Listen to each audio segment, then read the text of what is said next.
अर्जुन घर लौटने ही वाला था कि उसकी नजर एक हिरण पर पड़ी। वो दर्द से करा रहा था, उसके पैर में कांटा गड़ा था। हाँ, शायद यह वही परीक्षा है जिसके बारे में सोने का बगुला कह रहा था। अगर मैं इस हिरण को धनीराम को बेच दूं, फिर तो मुझे इसकी बहुत अच्छी कीमत मिलेगी। अर्जुन ने अपना धनुष उठाया और तीर चढ़ाया, पर तभी उसके मन में सोने के बगुले की बातें गूंजने लगी। वो ठिठक गया, तीर कमान नीचे रख दी। नहीं, अब मैं किसी निर्दोष जीव को नहीं मारूंगा। अर्जुन हिरण के पास पहुंचा। उसके पैर से कांटा निकाला और पास की जड़ी बूटी से लेप लगाया। हिरण ने अपनी बड़ी भावुक आंखों से अर्जुन को देखा और जंगल की गहराइयों में खो गया।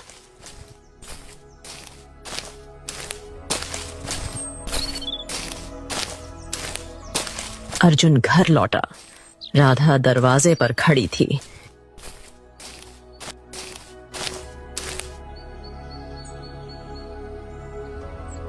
क्या हुआ? आज कोई शिकार मिला? नहीं राधा, आज भी कोई शिकार नहीं मिला। लेकिन पता है राधा, आज मैंने एक घायल हिरण की मदद की। अर्जुन ने सारी घटना राधा को बताई और जाकर चारपाई के पास बैठ गया। उसी समय उसकी नजर चारपाई पर पड़ी। वहां 10 सोने के सिक्के चमक रहे थे। अरे राधा, ये देखो, ये 10 सोने के सिक्के, ये देखो। अरे ये कैसे संभव है? कुछ क्षण पहले तक तो वहां पर कुछ भी नहीं था। अर्जुन की आंखों में आंसू आ गए। इसका मतलब राधा, इसका मतलब सोने का बगुला सच कह रहा था वो सोने के सिक्के। तभी चंपा दौड़ती हुई आई। उसकी आंखों में आंसू थे। पिताजी, वचन दीजिए, अब से आप कभी किसी जंगली जानवर का शिकार नहीं करेंगे। हाँ बेटा, मैं वचन देता हूँ मेरी चंपा कि मैं अब कभी भी किसी निर्दोष जीव को नहीं मारूंगा। आज से मैं जंगल शिकार के लिए नहीं बेटा, बल्कि जंगली प्राणियों की मदद करने जाऊंगा।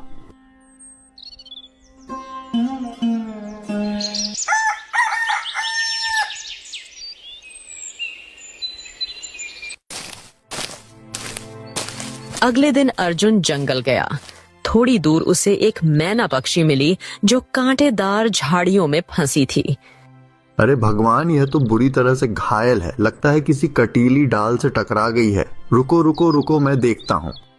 अर्जुन ने झाड़ी हटाई, जड़ी बूटी से उसका घाव भरा और मैना धीरे धीरे स्वस्थ हो गई। उसने अर्जुन को देखा, मानो आशीर्वाद दे रही हो, और उड़ गई। शाम को जब अर्जुन घर लौटा तो फिर उसकी चारपाई पर 10 नए सोने के सिक्के रखे थे। इसके बाद हर दिन वो किसी न किसी जीव की मदद करता और हर रात उसे सोने के सिक्के मिलते।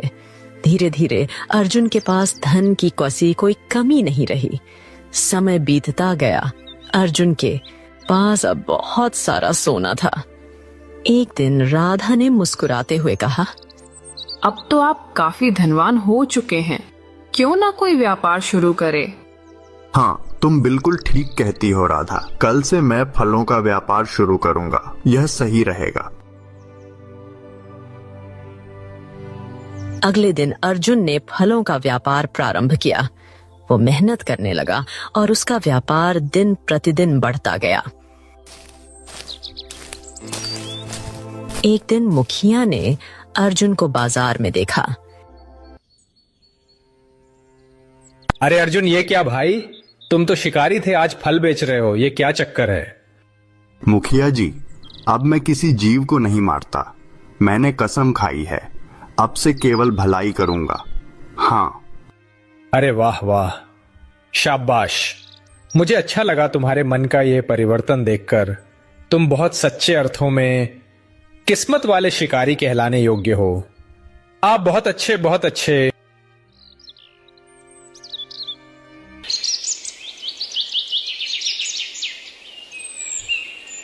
समय के साथ अर्जुन गांव का सबसे धनवान और सम्मानित व्यक्ति बन गया। अर्जुन की सफलता की चर्चा पूरे गांव में फैल गई, पर इस बात ने धनीराम को चिंतित कर दिया।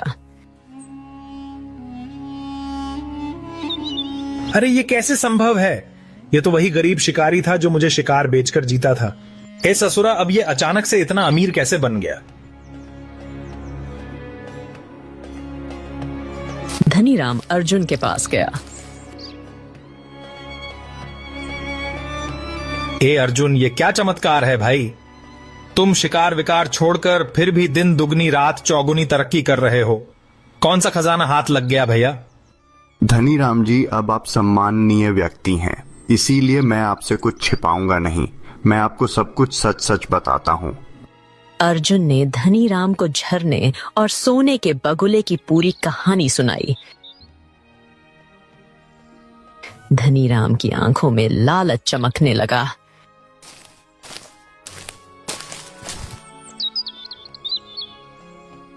अब समझा? अरे भाग्यवान, यह जरूर कोई मायावी सोने का बगुला होगा।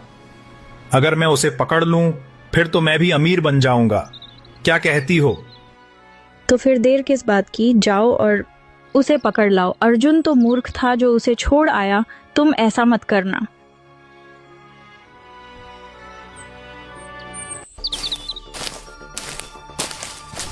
अगले दिन धनीराम झरने पर पहुंचा। वहां वहीं सोने का बगुला टहल रहा था। धनीराम ने जाल निकाला और बगुले की ओर फेंका, लेकिन जैसे ही उसने कदम बढ़ाया, उसका पैर फिसल गया और वो झरने में जा गिरा। अरे रे रे, ये क्या हो रहा है? हे भगवान, मेरा यह शरीर ये तो पत्थर का बनता जा रहा है। अरे अरे आम मूर्ख मनुष्य, तेरा मन लालच से भरा है और जिसमें दया नहीं वो मनुष्य पत्थर बन जाता है। झूठ झूठ, अर्जुन भी तो शिकारी था। उसके मन में कैसी दया थी? अरे उसे तो तूने धनवान बना दिया ना। अर्जुन शिकारी जरूर था, पर उसके भीतर दया का बीज सोया हुआ था और तू लालच से अंधा है। तेरे भीतर दया की कोई जगह नहीं है।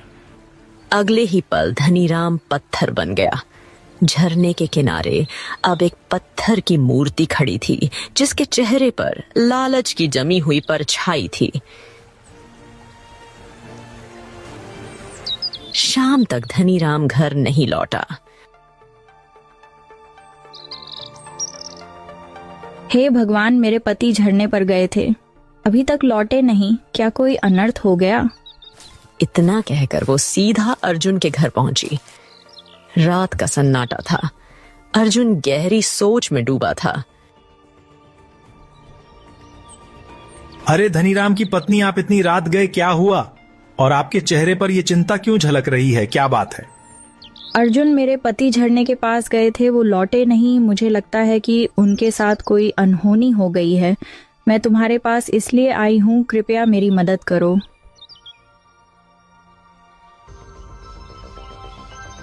अर्जुन का चेहरा कठोर हो गया।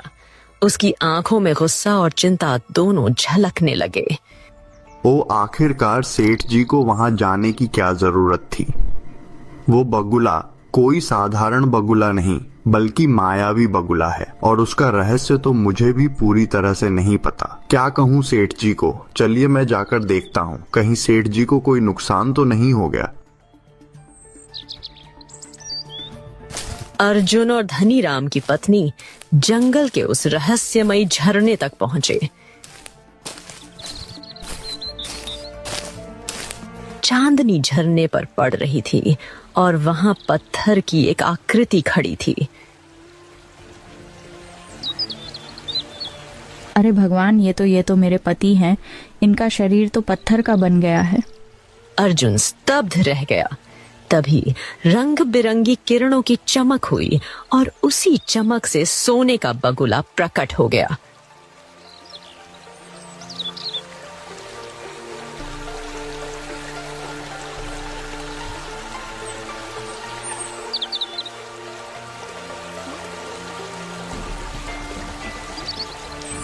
यह लालच की वजह से मुझे कैद करने आया था, पर यह नहीं जानता था यह मायावी झरना है और मैं इस झरने का रक्षक हूँ। जब इसने मेरे ऊपर जाल फेंका तो इसका पैर फिसल गया और जैसे ही झरने की बूंद इस पर पड़ी यह पत्थर का बन गया।